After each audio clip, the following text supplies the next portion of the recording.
Hi, I'm Pat Cleary, President and CEO of the National Association of Professional Employer Organizations.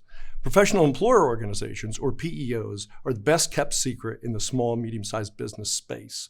200,000 small businesses use a PEO to help them with payroll, benefits, and compliance assistance. During COVID-19, small businesses have reached out to their PEO, and the PEO has helped them steer through the PPP loans and the application process and the labyrinth of rules around paid leave, working from home, return to work. Companies who use a PEO have higher growth rates, lower turnover, and twice the survival rates of companies that don't. They have higher revenue, and they have employees who are generally more satisfied and more engaged. So we're glad you're watching this today, that you're one of the 200,000 businesses that use a PEO, and welcome. Now let me turn this over to Seth Peretta and Malcolm Slee of the Groom Law Group, our outside counsel, and their presentation on the PPP loan process and loan forgiveness process. Thank you, Pat. On behalf of my colleague Malcolm Slee and myself, Seth Peretta, we're very happy to be here today to talk about the Paycheck Protection Program, or the PPP. We're going to begin today by talking about the program generally, and then we're going to move into a discussion around the forgiveness process. For many of you, you may be pretty far along in your PPP experience, having received a loan, perhaps spending those dollars, and now looking forward to the forgiveness process. So we're going to talk a little bit about that forgiveness process. We're also going to talk about the PPPFA. This is a new piece of federal legislation that was enacted and signed into law by President Trump on June 5th. This law was intended to liberalize many of the rules that govern this program. They were intended by Congress to make sure that you as a borrower were able to maximize both your use of those proceeds, but also the amount that may be eligible for forgiveness. We're going to talk about a fair number of things that you should think about in connection with the recent enactment of this new law. This new law provides a lot of opportunities, but it also provides some interesting decision points that you'll need to think about as you move forward over the next several weeks and months in connection with your PPP loan. I'm going to then turn it over to my colleague, Malcolm Slee, and he and I will be talking about the new forms. These are revised forms to reflect both the PPPFA's enactment, but also the SBA and Treasury issued some simplified or easy forms. These are forms that for qualifying or sort of eligible borrowers will allow the borrower to file simpler or easier forms when seeking forgiveness. So think like a 1040-EZ. These forms are designed to reduce the extent of burden and time spent completing your loan forgiveness applications. And then we're going to finish our session today by focusing on our don't forgets. These are things that you shouldn't forget as you move forward with your PPP experience. These are things designed to make sure that you are properly submitting your loan forgiveness application, that you're using the right form, that you're maximizing your forgivable amounts, and as we'll talk about towards the end of our session, that you understand and appreciate and utilize the value of your PEO. They're there to help you, and they have a lot of folks who should be well suited to give you guidance and assistance as you move forward with your PPP experience. So we're going to begin today by talking about the Paycheck Protection Program generally. This is based on the law that was passed back in March called the CARES Act. The CARES Act provides low-interest loans to certain qualifying small businesses for use in meeting certain eligible expenses. Malcolm, in terms of how PPP loan proceeds can be used, I understand they can be used for both sort of eligible payroll as well as eligible non-payroll costs. But could you provide a little bit more information as to sort of what's encompassed in each of those categories? Sure. So payroll costs encompass standard things like employee compensation, bonuses and commissions probably will be picked up in that as well. Also things like employer contributions to a health plan, employer contributions to a retirement plan. Non-payroll costs, the things you're going to be able to spend your loan proceeds on are things like mortgage payments for your business property, rent payments if your business has a lease, certain utility payments like water, electricity, internet, perhaps transportation costs. Thank you, Malcolm. In terms of what might be the actual sort of maximum loan amount that a borrower can receive Is it an unlimited amount of money or is it capped at a fixed dollar amount? Sort of how much can a borrower get when a borrower is seeking a PPP loan amount? Well, again, because the PPP was really intended to be primarily tied to payroll costs, Congress set it up so that your maximum loan amount would be 2.5 times whatever your monthly payroll costs, looking back at your payroll costs in 2019. I understand that one of the really big significant benefits of the PPP is that in addition to having a very, very low interest rate, that certain amounts are eligible for forgiveness, meaning that those amounts are sort of converted from a loan into a grant. But I also understand that the forgivable amount can be subject to reduction for really two things. One is a reduction in FTE or full-time equivalent headcount, as well as if a borrower reduces salary or hourly wages below certain thresholds. Can you give us a little more understanding as to sort of how these reduction factors work? You're right. I mean, one of the great things about the PPP program is that if you use your loan proceeds to effectively to pay your employees, there's a good opportunity to have the loan amount forgiven, either partially or entirely. And it converts into a grant, which is a fantastic feature of this particular program. But Congress did want to make it clear that you had to actually maintain your workforce. You couldn't use your loan proceeds and then lay people off or cut their salaries.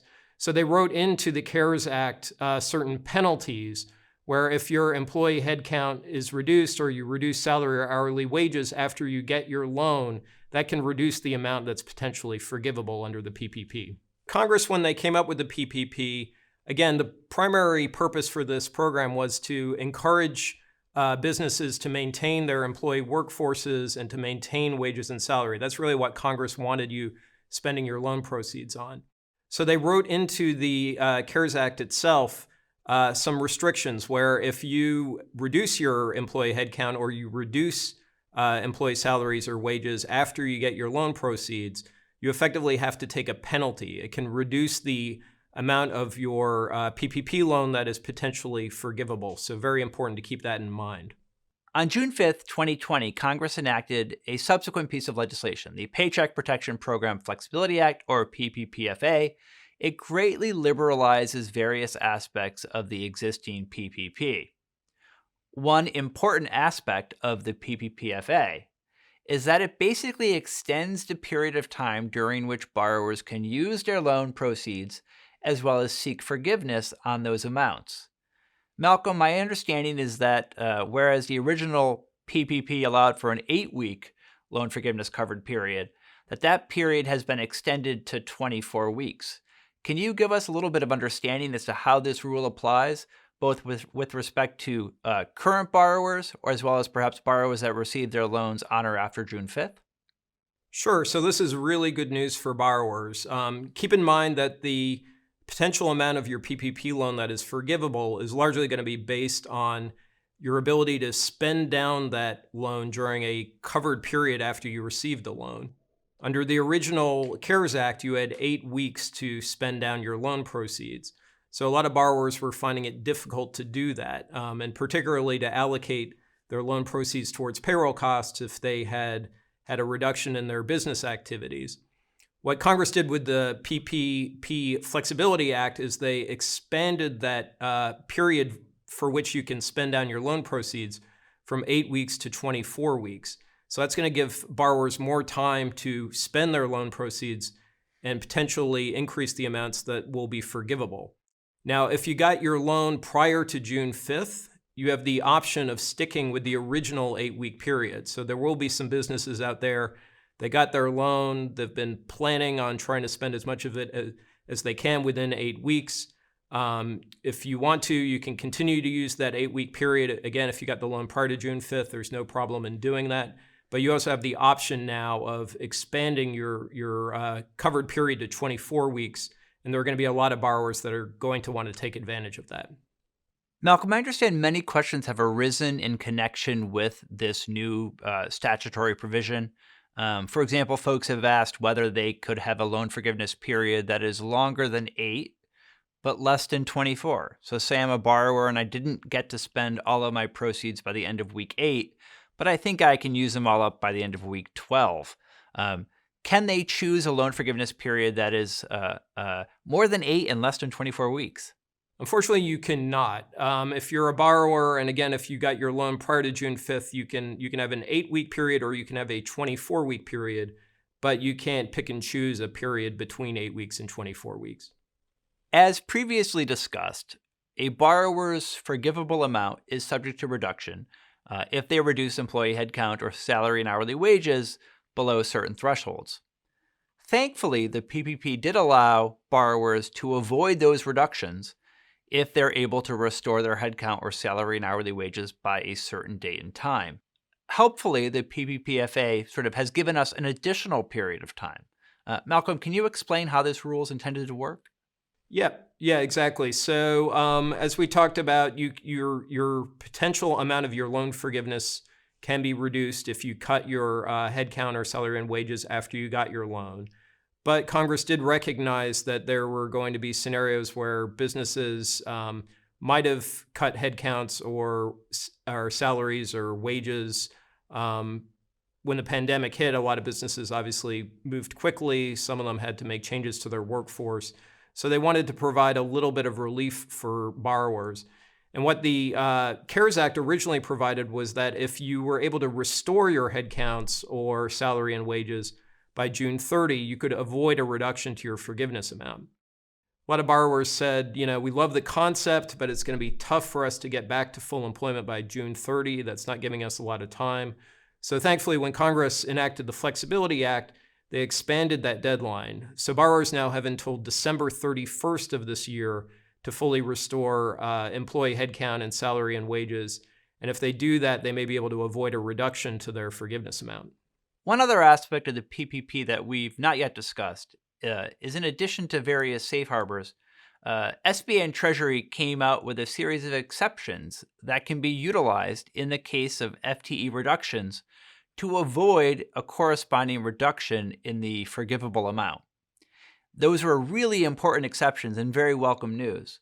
For example, if a borrower makes a qualifying offer of employment to rehire an individual, but that individual declines the opportunity for employment, that allows the borrower to effectively avoid a reduction.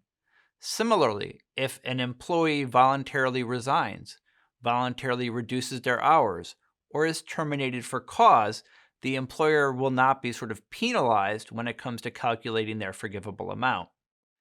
The PPPFA included a couple other exceptions, and one I think that is really important for borrowers because it may be a very, very viable way for most borrowers to avoid a reduction to their forgivable amount based on a reduction in employee headcount. Malcolm, can you give us a little bit of understanding as to sort of how this new exception may be helpful? Yeah, and I agree, Seth. I think this is, great action by Congress that is really going to help borrowers.